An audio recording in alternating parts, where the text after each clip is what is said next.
Hey there everybody, Eric from Outer Limitless coming at you today with another video. Now in today's video we're going to look at the Sig P320 Nitron Compact in comparison to the Sig P365XL. And for good measure, we're going to roll in a little of the Sig P365 Nitron Micro Compact. Now I'm going to premise this entire video by saying, well, at this point, I am most specifically not an expert when it comes to comparison videos on firearms. So if you're looking for that expert opinion, this is not that place. But if you're looking for some good, reasonable experience from somebody who's fairly new to firearms, and I'm going to say, kind of a novice, just kind of getting into this, but I definitely have some thoughts and opinions. So again, today what we're going to do, pretty much a primary discussion between the Sig P320 and the 365XL. These to me, and the reason why I'm comparing these, well, it's kind of like the smallest of the larger firearm and, well, the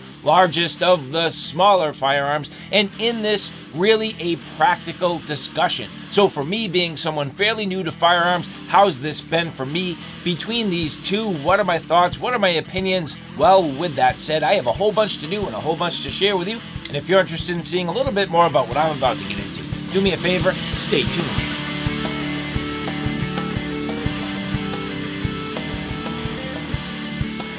Now again, the Sig P320 Nitron Compact and the 365XL.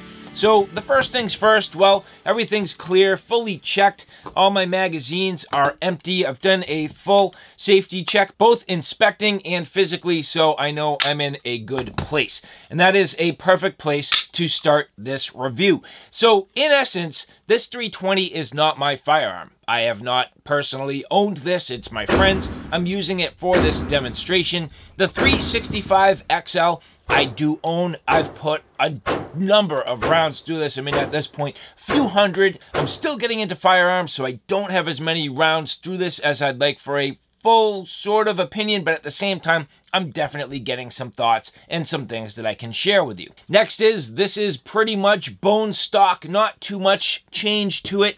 The XL, for the most part, pretty much stock, with the exception being it has the camo wrap, which doesn't really help you see as well as you could, but at the same time, it has a lot of the same features as the slide on the 365 Micro Compact, which is why I have it out here. And I've also added the Hogue grip to this, but at the same time, I do have additional grip modules that are perfectly bone stock, which is what we're really going to use for this comparison. So with that, let's flip the camera around and I'll get into the discussion.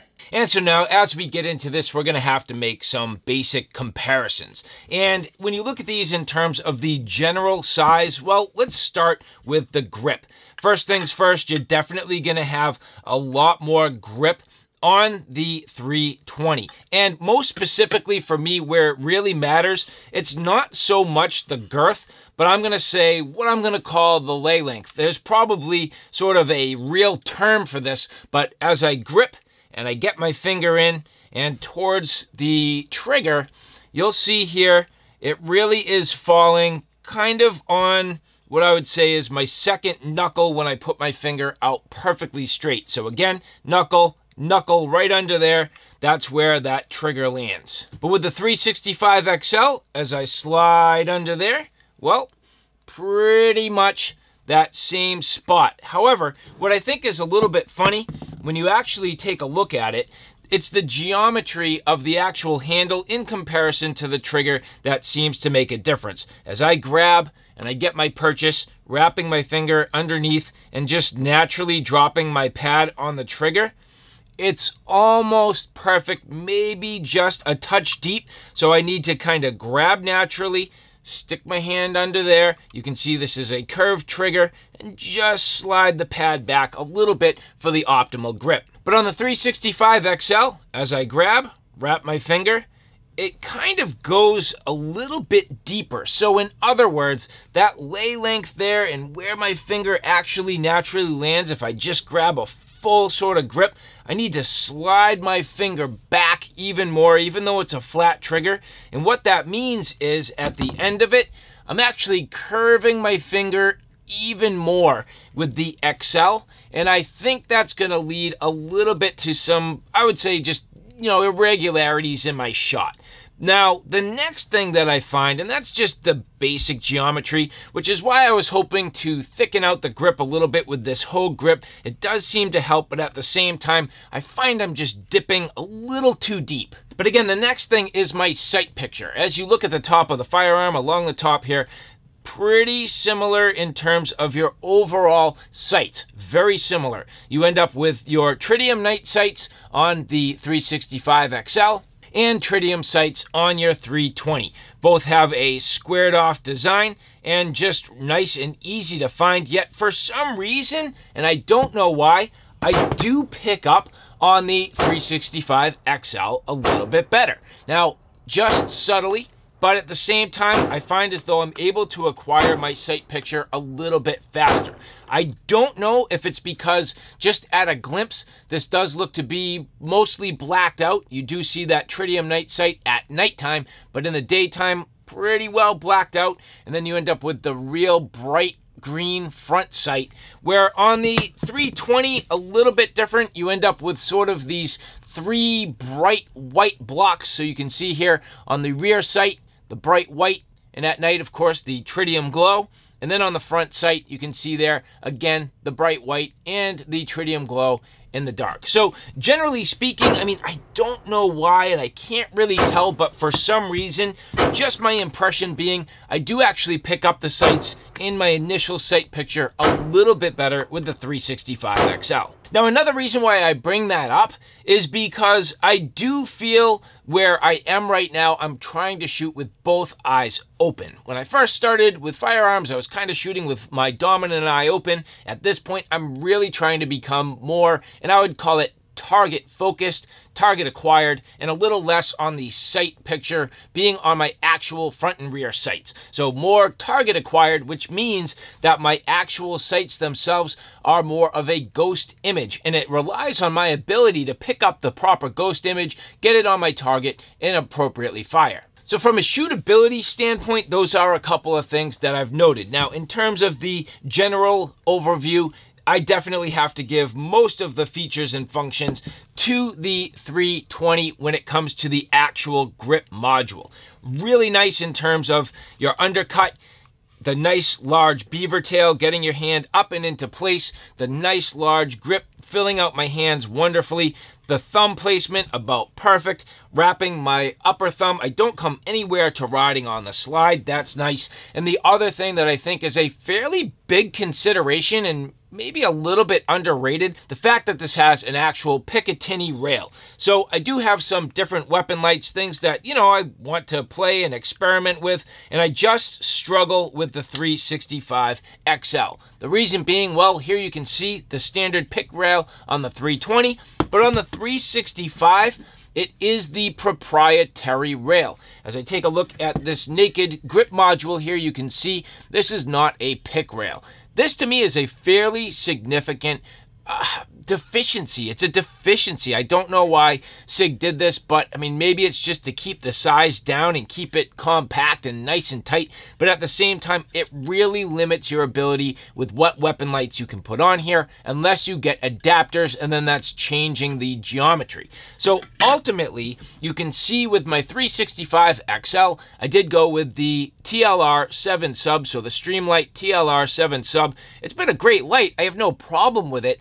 I just can't use this for anything other than Sig, which limits my ability to use this light anywhere else. And then at that, I'm like, well, why would I use another weapon light when I have this now? And it's kind of just setting this up for proprietary carry, which I don't like. And especially as a reviewer and somebody who needs to try different things, it leaves it a little bit lacking. Generally speaking, both of these with an ample mag well, not an overly large flare. If you look at some of the newer models of both the 365 and 320, they end up with a nice large flared mag well. This is more than suitable. You end up with your steel magazines, now different capacities.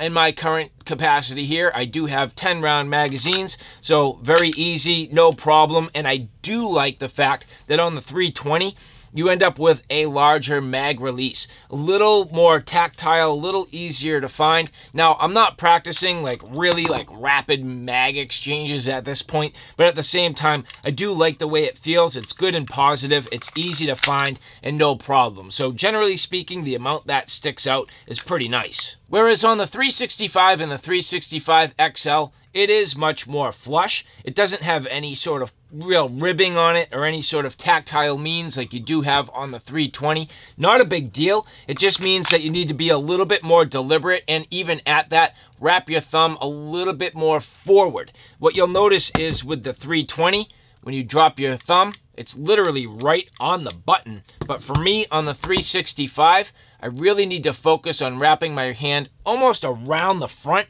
to get my thumb on there. And at that, you can notice the magazine actually kind of catches the meat of my palm if I'm not careful. So you really need to be a little more deliberate to drop out the magazine so it doesn't rub into your hands. Whereas with the 320, you can see it's already beneath the meat of my hand. So no matter what, when I go to drop that, there's no possible way it's going to hit my hand. So that is a consideration.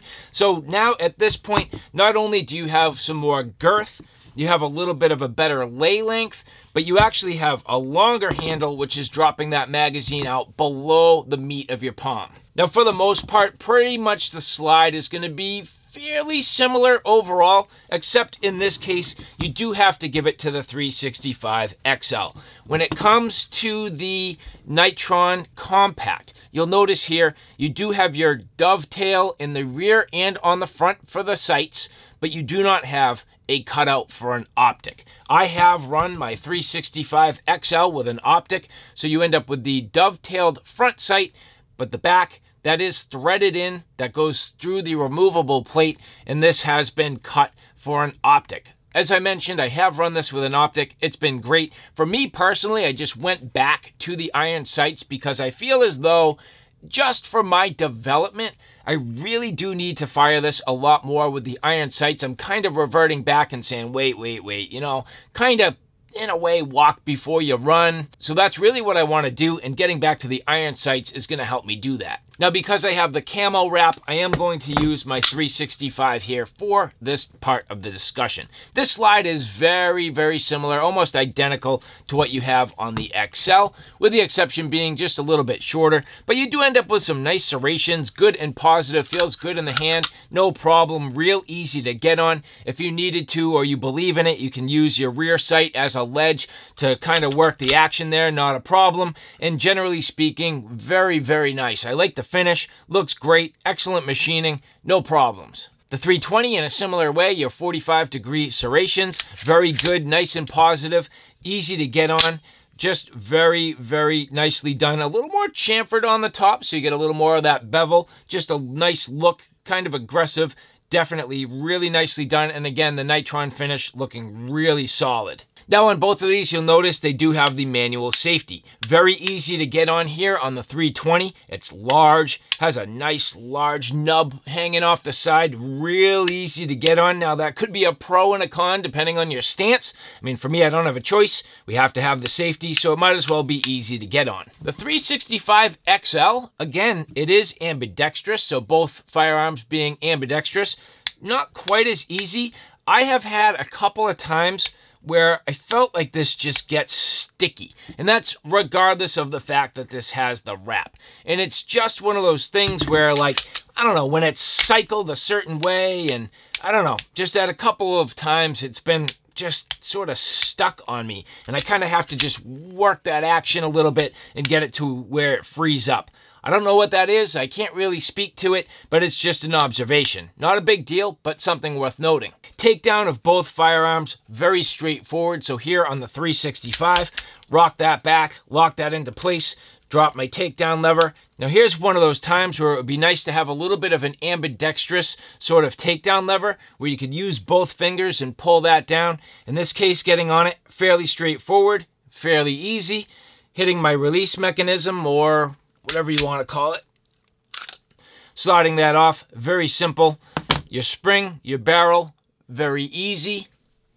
And then to remove the fire control unit, dropping out the pin and pulling out the actual fire control unit. For the 320, again, Very straightforward. Drop out the mag. Locks back easily. It actually feels a little easier on the spring to pull this back. I know that sounds a little bit funny, but it's almost easier to rack the 320 than it is the 365. So I would go as far as to say, for a novice or somebody who's fairly new, it may be easier to manipulate the larger firearm. I feel like that's just a little easier to work that. But again, lock that back, rocking down that takedown lever, releasing, pulling this forward. Very simple. Again, you end up with your spring. You end up with pulling out your barrel. There is no pin on the 320, but you do need to rock this lever out of the way. So pulling that straight out, you kind of manipulate that out. Getting on your fire control unit, you do need to pull the trigger back just a little bit to get it to clear. And that pops out. So very straightforward, not a lot to it. It's actually very easy to work on both of these firearms, which I like. Getting this back into place, you do need to pay attention to this little tab, which sets into the back of the grip module. Getting your trigger, popping that down, and back into place. Very simple to work on these. Excellent. I do like it. And sliding everything back together. Extremely simple. No problem to it. So both of these, again, very easy to work on. I feel as though the 320 is going to be a little easier, even if you're smaller, just to operate your slide. I mean, I know that's a subtlety, but at the same time, maybe a smaller shooter or, female, maybe somebody who's just not quite as strong. I think there's going to be some advantages to the 320. Now, in terms of compact carry, both are going to be pretty good. Obviously, the 365XL is going to have some advantages. The 320 compact, very compact at the same time. Now, real quick, we're going to do a specs rundown to tell you what the actual specifications are on these side by side. So the 320 Nitron Compact, as you can see here, this is a 9mm, has two 10-round steel mags for this particular configuration. The overall length at 7.2 inches, overall width at 1.6 inches, the actual height 5.3 inches, the barrel length 3.9 inches, the weight weighing in at 25.8 ounces. This is the 1913 Rail, striker fired, with a standard curved trigger, your polymer grip module, and your stainless steel frame. You have a nitron coated slide, and the slide is made of stainless steel. It is not optic ready. The 365XL 9mm comes with two 10-round steel magazines. Now this is optic ready with the X-ray 3-day night sights. Overall length 6.6 inches, overall width 1.1 inches, overall height 4.8 inches, the barrel length 3.7 inches, weighing in at 20.7 ounces. This has the Sig Rail, which again to me is a little bit of a liability. This is a striker fired action. Comes with the X series straight trigger, polymer grip, carbon steel barrel, stainless steel frame, the nitron slide finish. It is made of stainless steel, and yes, it is optics ready. Now, I think another consideration to make is aftermarket support. You do, in my belief, get a little bit of better aftermarket support for the 320 platform versus the 365 and specifically 365XL. You have a little more flexibility in terms of holsters. You have a little more flexibility in terms of enhancements, the types of things that you can get if you want to build your firearm out. And at that point, replacement parts, some of the guts, the different things you might want to do to kind of trick out your own firearm. So a little more aftermarket support for the 320. And so generally speaking, as a novice, somebody fairly new to firearms and trying to compare two, and I'm not gonna by any means say equivalent firearms, but for me, firearms that people might be interested in sort of seeing side by side, saying, hey, I'm in the same situation as you, which one would you go with? It's a tough decision. Now, a few last things worth noting. I don't know how I did it, but I definitely nailed the sight on my 365XL, knocked it out of whack, and was like trying to shoot for a while on range sessions and was like completely off. It was the stupidest thing, and I was getting so frustrated. Like, I thought I was, like, really having a problem. But no, my sight was off. So that's something to consider. That could be the case both for the 365XL or the 320, where they're dovetailed sights. So you may need a sight puller to get them back into good working order. It's just something to keep into consideration. Both of them having awesome sights, but I do pick up better on the 365XL. The question is it because it's my firearm and I've put more rounds through this? Possibly, or it's just as I'm presenting, I'm seeing that green a little bit quicker, a little bit faster, and in my ghost peripheral vision, as I'm becoming more sight acquired, I'm actually able to see this a little bit better as that ghost image as I'm presenting the firearm. I also like the trigger better on the 365XL. In terms of general size in the hand, this is going to shoot a little bit easier. Now, I do have pretty much the same control, which is not good control over the muzzle on either one of these firearms. So again, I'm not like the best that's going to be able to really tell you which way.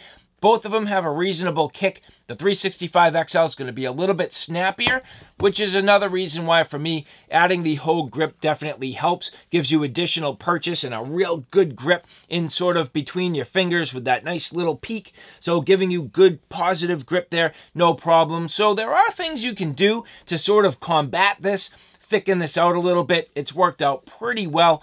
But from a size perspective, I would say you kind of have to give it to the 320. It's a little easier to manipulate the slide. It's equally easy to take it apart. I think if this had the flat trigger, I'd like it a little bit better. And it actually presents onto my finger a little bit easier, where I get to that appropriate location, get my grip, and I'm off. With the 365XL, I kind of find I need to sort of rock my finger back a little bit, and it's just a little bit smaller to where I'm kind of riding on the slide a little bit. Again, not a big deal. Hasn't been a problem. It's just more compact. So anyway, great firearms in both cases. A quick honorable mention to the 365 Micro Compact, which is fantastic. Really snappy, hard to control, not for everybody. I have both. I like them both. I like the XL better, so that's why we're comparing the XL to the 320. So again, the smaller version of the larger handgun being the Nitron Compact, the larger version of the smaller firearm being the XL, the 320, the 365. What are your thoughts? Weigh in below. Again, I'm not the expert when it comes to comparing firearms side by side. I'm just an average dude who's getting into firearms, and I enjoy it, getting my impressions, telling you how it's been for me. And if you like this content, do me a favor, take a look at my Outer Limitless channel, which is my primary channel. On that channel, I cover everything from hiking, camping, and backpacking excursions, all the gear that goes with it. So from backpacks, knives, axes, flashlights, sleep systems, shelter systems, you name it, that's my Outer Limitless YouTube channel. So all right, guys, thanks for stopping by. I hope you like what you saw. I hope you found it a little bit informative. If you like what you saw, please like, share, and subscribe. And as always, thanks for stopping by. Take care now. I'll see you soon.